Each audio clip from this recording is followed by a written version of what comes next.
Welcome back to Let's Make a Game, a channel about making computer role-playing games using the free program Twine and the Sugarcube format for Twine. In this video, I would like to continue talking about my current project of coding the combat system for a viewer's game. In particular, we've been talking about different orders that the player character's companions might have received from the player character, and we need to code what they do if they have accepted a particular order. There are 4 orders. Today I'm going to talk about the third one, which is called Cover Me. It is very similar to the regroup order. So similar, in fact, that I have decided to code the two of them on the one passage, and I've renamed that passage. This passage was called just regroup. Now it's called regroup / cover me. Renaming a passage is fairly straightforward. You can do it with the passage open like that. You click rename in the passage, or if you're in this view, you click on the passage and you go into the passage menu up here if you're not in there already, and then you click rename, and either way you just type in the new name, and it will automatically change. When you change the name of the passage, it will also change any includes or go-tos that go to that passage. So this particular one, you can see from the arrows that there's an arrow leading from here. If I was to rename this one, it would change the include that's in this passage to be the same one, so I don't have to go back and retype it, which is good. So, what's the difference between regroup and cover me? Well, in regroup, the companion will head towards the player character.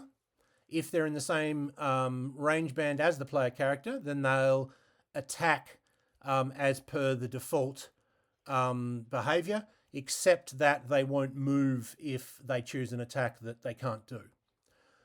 Cover me is exactly the same, except that instead of heading for the same range band as the player character, they head for one behind the player character.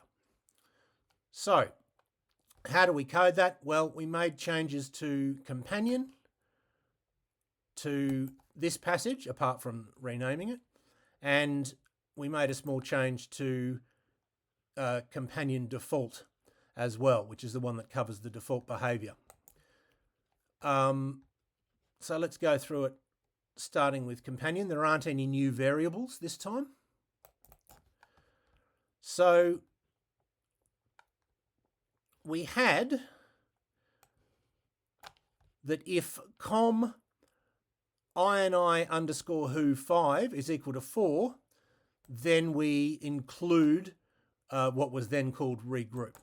So com is the array that deals with a lot of the stats to do with companions. COM stands for companions.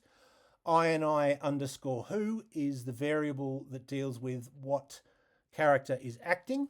And if we're on this in this passage, we'll only get here when it's a companion acting. So ini underscore who on this passage means which companion is acting. And $com, ini underscore who stands for initiative who, meaning sort of who has initiative currently, who is currently acting. And $com anything 5 is the slot that deals with what orders a given companion has received, if they've received any. And if they've decided to obey them, because you, as we've covered in a previous video, you have to roll to see if they'll accept an order. But we've added a new thing. We've added, before we go to regroup, we set Z equal to 0, and we have a similar thing for if com ini underscore who 5 equals 2, which is the one that is the cover me order. Number 4 is the regroup order. Number 2 is the cover me order. We go to the same place, but we set Z equal to -1. We've left these empty lines here because we're going to have the equivalent of this and this for if that slot equals 3. I just want to have them in. You don't have to have them in numerical order. I could sort of put them in any order, but it just sort of makes it easier to find things if you do have them in numerical order.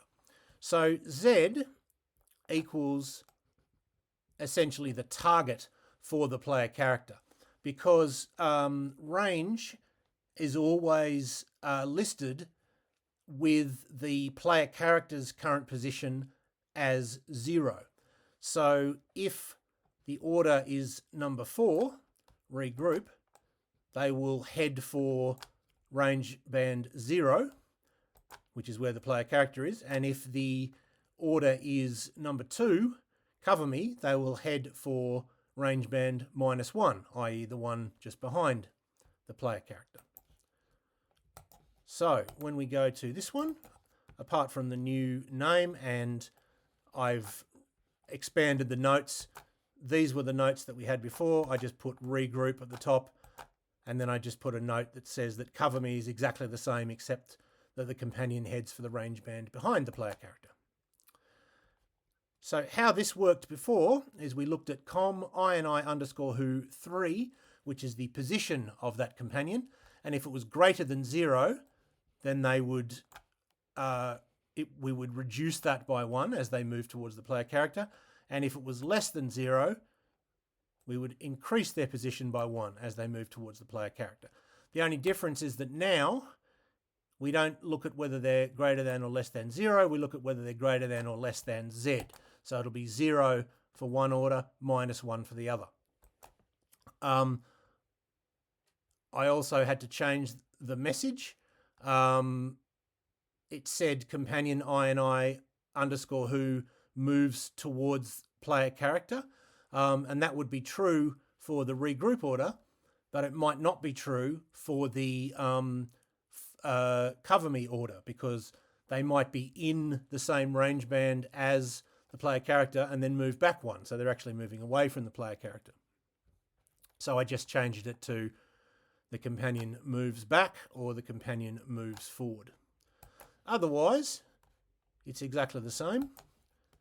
And the third change that we had to make is in companion default, down in the situation where the companion has randomly chosen an attack and has then, looking at the enemies, found that there is no enemy within range that they can attack. We used to have that if com_I_who 5 is equal to 4, then we say that that companion does nothing this action and we just go to the next action, rather than the default behavior, which is that they will move. They'll move forward or back depending on their hit points and random chance. But we don't want that to happen if they're under order 5. Well, if they're under order 4, well, we've changed that to if that slot in the com array equals 2 or equals 4, because the behavior is the same. If they pick an attack and it's not one they can do, they'll just stand still. And that is it. This order was quite a simple one to code, because it's almost the same as the regroup order. It's just that they're heading for a different range band, basically. The next one, I think, is going to be a bit more complicated, because it says move back as far as possible. And at the moment, you can move back infinitely far. And you can just sort of keep moving back. And that isn't the intended behavior. And so we need to put a limit on how far people can move, and we need to set it up such that if they sort of hit that limit, they'll either refuse to go out of that range, they'll refuse to move once more, or if they do move, that will be them fleeing the combat. So we've got to add sort of quite a lot of stuff for the next one. And once we've done that, we will have done all the orders, and then we'll get on to adding extra weapons, essentially. Being able to carry weapons in your backpack swap from one weapon to the other, the different ammunition requirements of different weapons and so on.